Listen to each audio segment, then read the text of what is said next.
Hello friends, welcome back to this channel.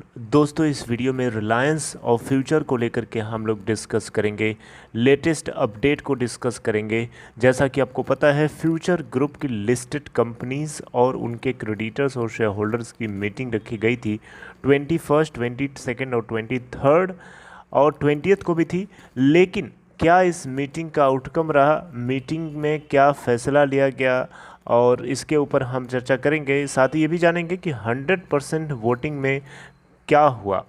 लेकिन उससे पहले आप लोगों से रिक्वेस्ट करना चाहूँगा, अगर आप इस प्लेटफॉर्म को फर्स्ट टाइम विजिट कर रहे हैं, मेक श्योर कि सब्सक्राइब करके बेल आइकन को हिट कर लीजिए। और डीमेट या ट्रेडिंग अकाउंट अगर आपको ओपन कराना है, डिस्क्रिप्शन बॉक्स में लिंक दिया गया है। दोस्तों, रिलायंस फ्यूचर को लेकर के ये जो डील है 24,713 करोड़ रुपए की, ये बहुत ही ज़्यादा अहमियत थी इस डील की। जानते हैं क्यों? इस डील के हो जाने से फ़ायदा ये था कि फ्यूचर ग्रुप के जितने सिक्योर्ड लेंडर्स हैं, उनको अपना पूरा का पूरा लोन अमाउंट रिसीव हो जाता विद इंटरेस्ट। उनको कोई चिंता नहीं थी। वो चाहते थे कि ये डील हो, लेकिन फिर ऐसा अचानक क्या हो गया कि 21, 22 और 23 इवन 20 की जो मीटिंग रखी गई थी, इस मीटिंग में इन लोगों ने उल्टा सोच लिया। ऐसा क्या हो गया, इसी के ऊपर हम चर्चा करेंगे। देखिए यहाँ पे, future retail secured creditors rejects deal with Reliance retail. अब यहाँ पे सिक्योर्ड क्रेडिटर्स का क्या मतलब है? सिक्योर्ड क्रेडिटर्स और एक होते हैं अनसिक्योर्ड क्रेडिटर्स। सिक्योर्ड क्रेडिटर्स वो होते हैं जिनको कोई भी कंपनी अपने एसेट्स के बदले सिक्योर एसेट्स को लेकर के सिक्योर करती है, राइट। एक सिक्योर्ड क्रेडिटर्स के पास जो भी लोन अमाउंट होता है, वो किसी भी तरीके से किसी भी हाल में कंपनी को पे करना होता है। अनसिक्योर्ड क्रेडिटर्स से ज़्यादा प्रेफरेंस होता है सिक्योर्ड क्रेडिटर्स का। ये कुछ डेफिनेशंस होती हैं। अनसिक्योर्ड क्रेडिटर्स में लास्ट में जो बचा खुचा माल होता है, वो जाके उनको मिलता है। तो आप देखिए यहाँ पे 100% सिक्योर्ड क्रेडिटर्स में से 100% लोगों ने रिजेक्ट नहीं किया इस डील को। यहाँ पे अब देखें तो इस 24,713 करोड़ रुपए की डील को लेकर के मेजॉरिटी 100% में से ज़्यादा लोगों ने जो है इस डील को रद्द करने के लिए वोट किया है। आप यहाँ देख सकते हैं, मोर देन 75% शेयर होल्डर जो हैं यहाँ पे रिजेक्ट करने की बात कर रहे हैं सिक्योर्ड क्रेडिटर्स। आप देखिए यहाँ पे सिक्योर्ड क्रेडिटर्स में से 75% से ज़्यादा लोग। आप यहाँ पे एक खबर देखिए, इस डील को होने के लिए शेयर होल्डर्स में से अगर आप देखें तो 75% से ज़्यादा लोगों ने और अनसिक्योर्ड क्रेडिटर्स ने भी इस डील को सपोर्ट किया है। सिक्योर्ड क्रेडिटर्स का तो आपको मैंने बता दिया, अभी मैं आपको फिगर भी बताऊंगा, अब इसको छोड़ दीजिए। अब शेयर होल्डर्स और अनसिक्योर्ड क्रेडिटर्स की बात कर रहे हैं। इसमें अगर देखें तो 75% से ज़्यादा लोगों ने, 75% ज़्यादा शेयर होल्डर्स और 75% से ज़्यादा अनसिक्योर्ड क्रेडिटर्स, दोनों ने इस डील को सपोर्ट किया है, राइट। आप देख सकते हैं यहाँ पे। लेकिन सिक्योर्ड क्रेडिटर्स की तरफ से 75% से कम लोगों ने जो है इस डील को सपोर्ट किया। देखिए, ये एक रिक्विजिट परसेंटेज है, यानी इस परसेंटेज तक कम से कम आना ही होता है। अगर सिक्योर्ड क्रेडिटर्स ने 75% या उससे थोड़ा सा भी ज़्यादा अगर इस डील के फेवर में वोटिंग कर दिया होता, तो ये डील जो है हो सकती थी। आप यहाँ देख सकते हैं, ये फिगर आपके सामने 69.29% जो है सिक्योर्ड क्रेडिटर्स में से 69.29% लोगों ने इस रेजोल्यूशन के अगेंस्ट वोटिंग किया, जबकि 30.71% लोगों ने इसके फेवर में भी वोट किया।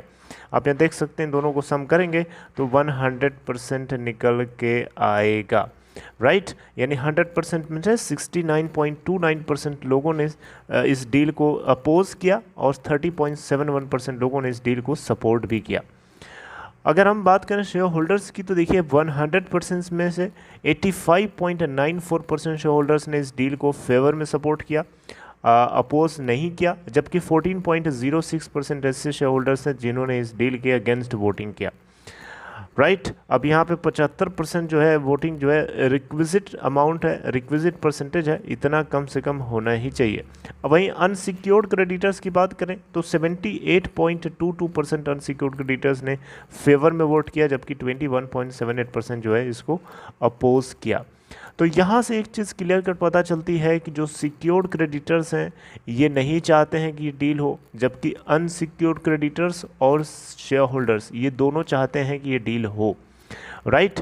देखिए इनका भी यहाँ पे सिक्योर्ड क्रेडिटर्स का भी जो है वोट शेयर जो है परसेंटेज रिक्विजिट के लेवल के ऊपर अगर होता तो ये डील हो सकती थी, लेकिन इनके ना होने की वजह से ये नहीं हो सका।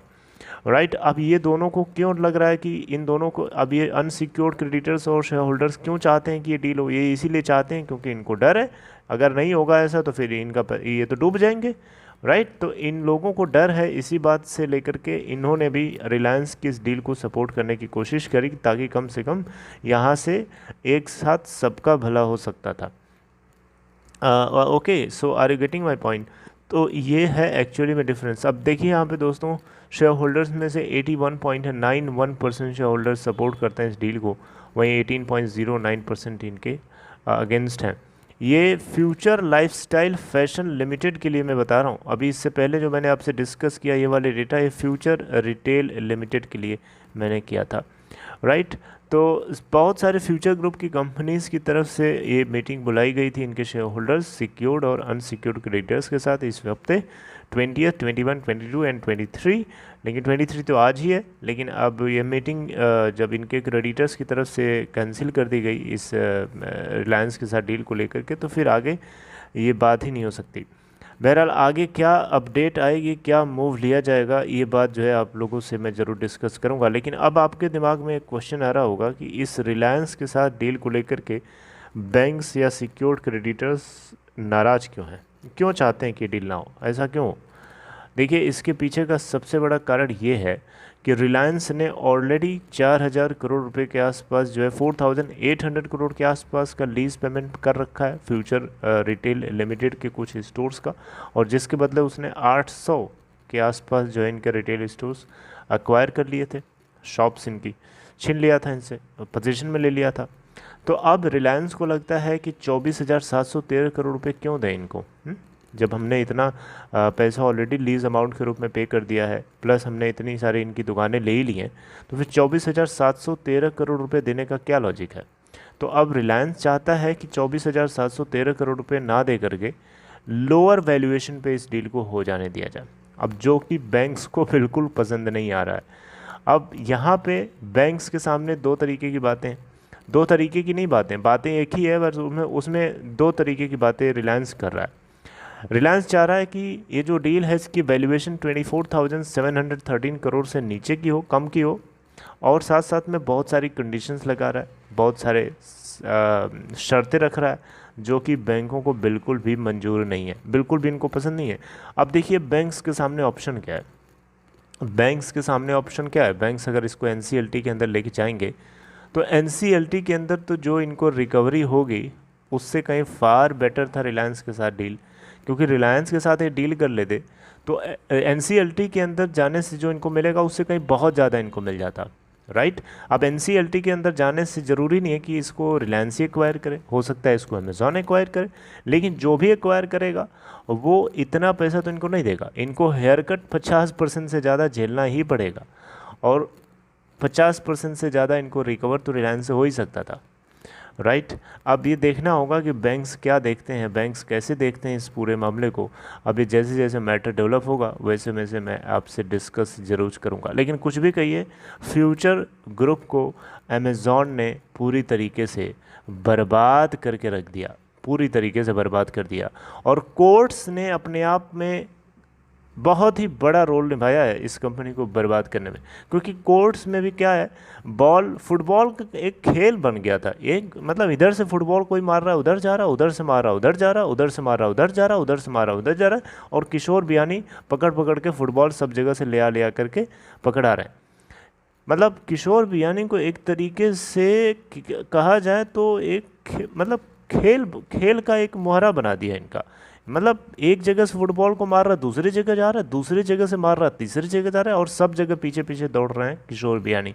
परेशान करके रख दिया, ज़िंदगी ख़राब कर दिया, पूरी कंपनी ख़राब कर दिया, बर्बाद करके रख दिया। एक बनी बनाई कंपनी देश की बर्बाद कर दिया।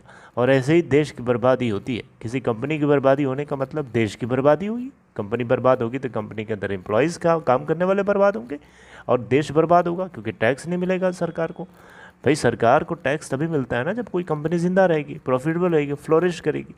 अगर वो फ्लोरिश नहीं करेगी, फलेगी फूलेगी नहीं, तो फिर सरकार को टैक्स कहाँ से देगी? और सरकार को टैक्स सिर्फ कंपनी ही नहीं देती है, बल्कि जितने एम्प्लॉयज़ उसके अंदर काम करते हैं उन सारे एम्प्लॉयज़ की सैलरी जो मिलती है वो अपनी सैलरी से टैक्स देते हैं, प्लस वो जो खर्चा करते हैं, जो जितना ज़्यादा खर्चा करता है उतना ज़्यादा सरकार को टैक्स मिलता है। क्योंकि आप जो भी सामान खरीदते हो वहाँ से सरकार को टैक्स जाता है कि नहीं जाता? आप 2 रुपये की पेन भी खरीदते हो उसमें भी सरकार को टैक्स जाता है कि नहीं जाता है? आप 1 रुपये की माचिस खरीदते हो उसमें सरकार को टैक्स जाता है कि नहीं जाता है?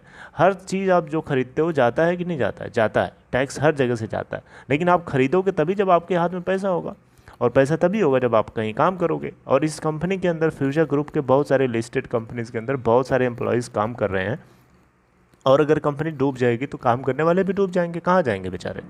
तो उनके हाथ में नौकरी रही नहीं, खर्चा करेंगे नहीं, सरकार की झोली में कुछ जाएगा नहीं। तो घुमा फिरा के सरकार का बहुत बड़ा नुकसान है। समझने वाले को समझदार इशारा काफ़ी होता है, वो समझ चुका होता है। सरकार समझदार होती तो पहले समझ जाती और इस कंपनी को डूबने से बचा सकती थी, इंटरमीडिएटर के रूप में आके। लेकिन सरकार ने कोई हाथ लगाने की कोशिश नहीं करी। अमेज़ॉन ने पूरी तरीके से बर्बाद किया मोनोपोली के लिए, और रिलायंस यहाँ पे अपना स्वार्थ देखता रहा। और जो कोर्ट्स हैं वो अपने अपने तरीके से एक गेम खेलते रहे, और सारा कुछ अब देखना होगा कि क्या आगे होता है। जो डेवलपमेंट होगा मैं आपसे चर्चा करूंगा। आप लोगों को क्या लगता है दोस्तों, कमेंट बॉक्स में बताइए। आई होप मैंने आपके बहुत सारे क्वेश्चंस का जो है आंसर इसमें वीडियो के अंदर करने की कोशिश करी। बहुत लोग क्वेश्चन कर रहे थे कि ऐसा बैंक्स क्यों कर रहे हैं, उनको नहीं करना चाहिए, लेकिन करने के पीछे का कारण मैंने आपसे ज़रूर डिस्कस किया और आपको समझ में आ गया होगा। Okay friends, so this is all in this video. Take care, आगे मिलेंगे नेक्स्ट इन्फॉर्मेशन के साथ।